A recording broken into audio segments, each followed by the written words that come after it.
My brother forged my signature to steal my land, so I gave him a special gift at the family reunion, and when he opened it, the room went silent.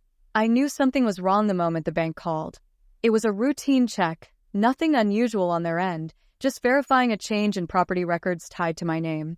But I hadn't made any changes. My land, the one my father left me in his will, 82 acres of rolling soil, trees older than our surname, and a small, weather-beaten cabin I'd been fixing up by hand, was no longer mine. The voice on the phone read off the new name on the deed, and I didn't even need to hear it twice. It was my brother's, Aaron, the same brother who stood by my side at the funeral, who shook my hand when the lawyer passed me the original documents. The same brother who used to race me down the creek as a kid and told me we'd always stick together, no matter what. He didn't answer my first call, or the second. When I showed up at his door, he smiled, didn't even pretend to be confused, just leaned on the frame like we were talking about the weather and said, "It's just business. You should have been smarter." Then he shut the door in my face before I could say anything else. He hadn't stolen it in some back alley move. No, he went through the process, had someone file altered documents, used my name, signed it with just enough difference to make it pass unless someone looked closely. He even dragged a notary into it. Quiet, precise, methodical. I later learned he'd been planning it for months. Backtracking dates and checking county records confirmed it. I tried to explain it to the family, to our cousins, our uncles, our mother, but they either waved it off or nodded politely and changed the subject. A few of them, especially those who'd always leaned toward Aaron's confident grin and polished words, told me maybe I should just let it go. One even suggested I might have misunderstood the paperwork, as if I hadn't lived on that land for the last 9 years, pouring sweat into every fence post and garden row. Apparently, to them, Aaron's betrayal was a matter of interpretation. Mine was just emotion. So I let them talk. I didn't argue. I didn't raise my voice. I nodded and left it alone. But I didn't forget. I started with a lawyer who didn't flinch at the mess. He was calm, sharp, and when I showed him the forged documents, he raised an eyebrow and said, "We can work with this." We pulled security footage from the notary's office where Aaron had taken the falsified deed. It showed a man with my face, or close enough. A fake ID helped him slide by. But the angles caught just enough. When we cross-referenced timestamps with my own location records, it proved I couldn't have been there. And the signature? Once examined properly, it didn't hold. My brother had always tried to copy me growing up, my handwriting, my jokes, even the way I talked, but like most things, he never quite got it right. It took months. Quiet work, strategic filings, legal back and forth that never reached his ears. I didn't want him to know I was building a case. I didn't want the family to catch wind either, not yet, because I knew how they worked. They wouldn't care about court papers or lawyers, but they loved one thing above all: family reunions. And Aaron never missed them. He loved being the center of attention, spouting business advice to second cousins he barely knew, passing off other people's stories as his own, smiling too wide for photos. It was always the same. Long tables under string lights, paper plates heavy with potluck dishes, folding chairs scraping across the lawn. This year, I arrived late. I didn't make a scene, just walked in, nodded at a few folks, and took my seat at the far end. I didn't bring much, just one small box, wrapped in plain paper, with Aaron's name in black marker across the top. I handed it to him as the sun dipped low and the kids ran laps around the picnic tables. He unwrapped it slowly. I saw the smirk on his face before he even pulled the lid off. Maybe he thought it was a joke. Maybe he thought it was some kind of peace offering. But the smile died fast. Inside was a letter. Then another. Certified court documents, laid out in order. One confirming the forgery, another with the notarized footage, a third outlining the charges and court date. And last, on top of it all, was the final deed, freshly signed by the judge just 3 days earlier. The land was mine again. He didn't say a word. The voices around the table dropped off one by one. Utensils hovered mid-bite. Even the children went quiet, drawn by the sudden change in the air. My mother looked from him to me, confused. A cousin leaned in to see what was written on the paper. But Aaron, he just stared, hands trembling, face pale, not a word. That was when the silence truly settled. No one said anything for a while. The table stayed frozen, like a painting mid-stroke, half-chewed bites, blinking confusion, plates barely touched. Aaron sat stiff, holding the papers as if they burned through his hands. His jaw clenched, but his mouth stayed shut. I didn't speak either. I didn't have to. Everything that needed saying had already been printed and notarized. Across the yard, the music that had been playing from someone's speaker sputtered out. A few chairs creaked as people shifted. No one reached for more food. My Aunt Gail, always the first to try to lighten a moment, just blinked slowly, eyes bouncing between us like she was hoping someone would laugh and break the tension. But there was no punchline coming. Aaron finally stood, still gripping the papers. He didn't look at anyone. He walked straight past the tables, past the lawn chairs, through the little arch of string lights my cousin Mike had set up near the garage. His shoulders were tense, stiff like his spine had been locked into place. I saw him disappear behind his truck door, but he didn't drive off. He just sat there, engine off, both hands on the wheel. The family turned toward me then, not all at once, but gradually, like a crowd trying to decide which way the wind was really blowing. For years, Aaron had been the one with charm, with the practiced grin, the right words at the right moments. He'd made them laugh, made himself useful, and filled the space with a kind of confidence that distracted from everything he didn't say. I wasn't like that. I kept my distance. I worked. I stayed quiet. And maybe that made it easier for them to believe his version of events when the fight first started. But now they were looking at me differently, no longer dismissing, just watching. "Is this real?" Uncle Dennis asked. His voice was low, uncertain. He'd been close to our father, and once upon a time, he said I reminded him of him. But when the land changed hands, Dennis hadn't said a word. I nodded. Everything's been verified. County records, legal filings, timestamps, video footage. He forged the signature, filed it under my name, had a fake ID. It's all in there. He leaned back slowly, folding his arms. You waited. Because no one wanted to hear it when I told you the first time. No one argued. They didn't apologize either. They just sat with it. The weight of what had happened pressed into the gaps between their words.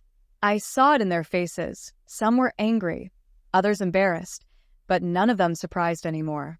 I didn't stay long after that. I didn't want their sudden sympathy, didn't want their slow attempts at making up for the months of silence. I just walked past the food tables, nodded at the few people who met my eye, and left the box lid sitting open on the table. Let them see the paperwork again, and again if they wanted. Let them pass it around and ask themselves how they missed it. Back in my truck, I sat for a minute before turning the key. The sun had dipped behind the tree lean, casting long shadows across the gravel. I watched Aaron still sitting in his own vehicle, not moving, maybe trying to think of a new lie, maybe trying to decide whether it was worth explaining himself at all. But I didn't wait for him to come out. I drove off without looking back. The next morning, I returned to the land. The gate had been locked, his lock, but I cut it off, not in secret, not under the cover of night, not quietly like he had done.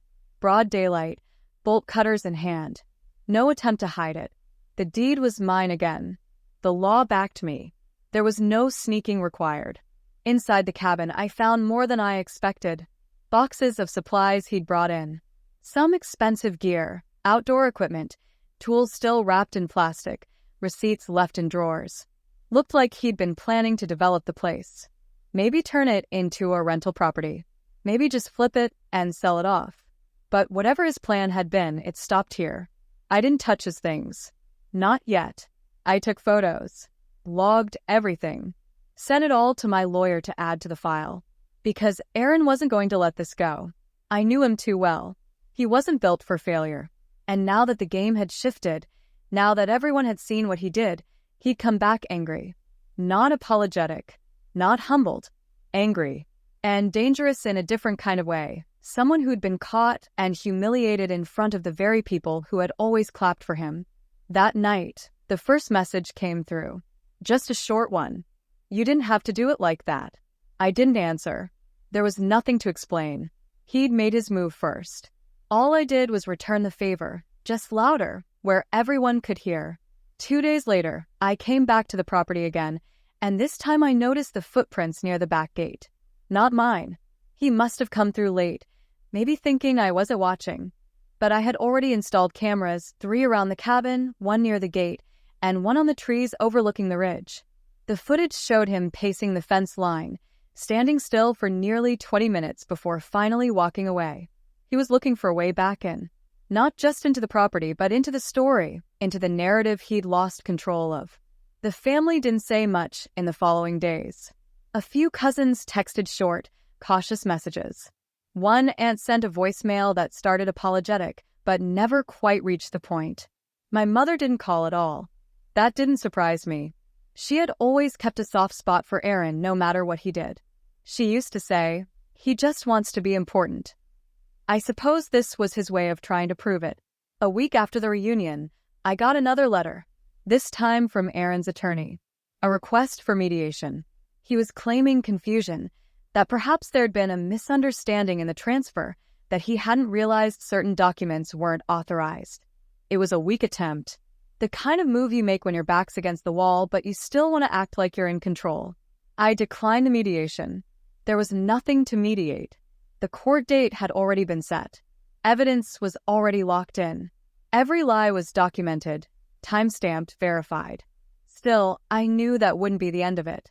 3 nights later, I heard the crunch of gravel outside the cabin just after 1 in the morning. I stayed still. I hadn't been sleeping anyway. I watched from the window as headlights swept across the trees, then shut off. He didn't knock, didn't even approach the door, just stood near the edge of the porch, staring at the front steps. I opened the door and stepped out. "You lost. Go home." His eyes were bloodshot, jaw tight. He wasn't yelling. He wasn't threatening. But there was something colder in him now. A quiet kind of resentment. "You didn't have to do it in front of everyone," he said. "You could have come to me directly." "I did." "You laughed." He didn't argue that.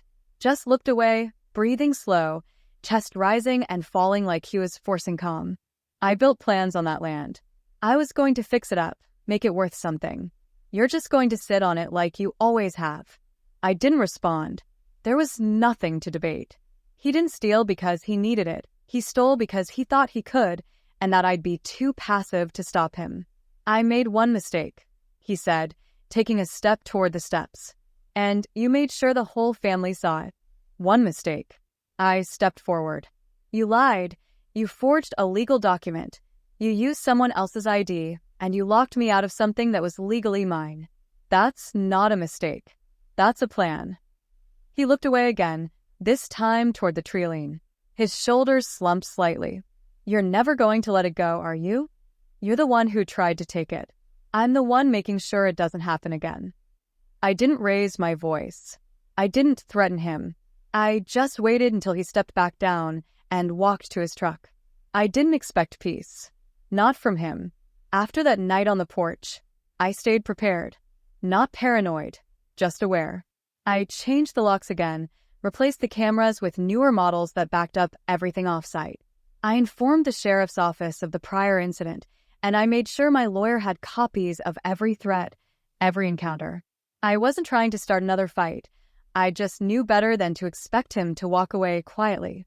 Aaron never could handle losing, not when the loss was public. He didn't care about the land itself, not really. It was never about soil or trees or family legacy. It was about control, image, reputation. That land represented a piece of our father's trust, and the fact that it went to me and not him still stung after all these years. He thought stealing it would put him back on top, fix whatever imbalance he imagined in his head. But when I exposed him in front of everyone, I didn't just take the land back. I tore down the illusion he'd spent years building. 2 weeks passed after our last encounter, and I heard nothing. No texts. No calls. Not from him, not from the family. The silence didn't feel like closure. It felt like waiting. And I was right. The break-in happened on a Sunday morning at 3:47 a.m. He didn't come through the gate. He parked somewhere down the ridge and cut through the woods. I wouldn't have known it immediately if not for the motion alert on my phone. The camera on the west tree line picked him up. He was dressed in dark clothes, carrying something that looked like a crowbar. I watched him move across the screen in real time, saw him circle the cabin from the backside. He smashed a window, climbed in, triggered the alarm. I was already on the road by then, 10 minutes away. The sheriff arrived 3 minutes before me. Red and blue lights flashed against the trees. Aaron was on the ground, cuffed, face down in the dirt. He hadn't just broken in. He'd started destroying things, ripped drawers from their hinges, tossed furniture, shattered glass. He'd left a gas can near the porch. Whether he meant to burn the place or just threaten it, he didn't get the chance. I stepped out of the truck. The deputy nodded at me, holding up a clipboard, caught him mid-swing, didn't even try to run. Aaron didn't say anything. He looked up at me, face smeared with dirt, eyes bloodshot and unblinking. I stared back, no satisfaction, no anger, just finality. They loaded him into the cruiser, read him his rights, and drove off without ceremony. I stayed behind, watching the sun creep up behind the ridge. The land was still mine. But the story wasn't about property anymore. It had become about who Aaron really was when no one else was looking. Pressing charges was the only option. I didn't hesitate. There was no family vote this time, no round of whispered phone calls urging me to let it slide. He'd gone too far, and everyone knew it. Court moved faster now that he had a criminal charge. The evidence from the break-in was added to the previous case. My lawyer didn't need to argue much. The security footage spoke for itself. So did the digital trail from the forged ID, the notary footage, the file documents. It wasn't a debate, it was a confirmation. The judge didn't waste time. Aaron was convicted on multiple counts: fraud, breaking and entering, attempted destruction of property. He was sentenced to 5 years. Not long enough to some, maybe too long to others, but it was enough for me. I didn't attend the sentencing. I didn't need to see him hauled away again. I'd seen enough. And after it was over, the calls started again. The family wanted to talk now. Suddenly, they remembered who I was.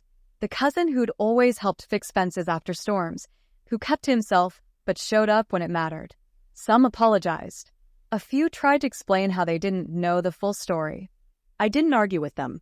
I just let them talk, nodded when necessary, but made no promises about rebuilding old connections. The land stood unchanged through it all. Quiet. Steady. I cleaned up the damage from the break-in myself. Replaced the broken furniture.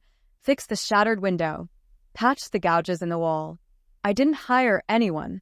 I didn't need help. Doing the work reminded me why the land mattered in the first place. Not because of what it was worth on paper, but because it was mine. Earned. Protected. Held on to. Months passed. Seasons shifted. And for the first time in a long while, the phone stopped buzzing. No more unexpected messages. No more surprises. The family reunion the next year happened without invitations. No one hosted. No one sent a group message. Everyone quietly agreed that last year's memory was still too sharp. The silence didn't bother me. I spent the weekend on the porch, drinking coffee, watching the wind move through the trees.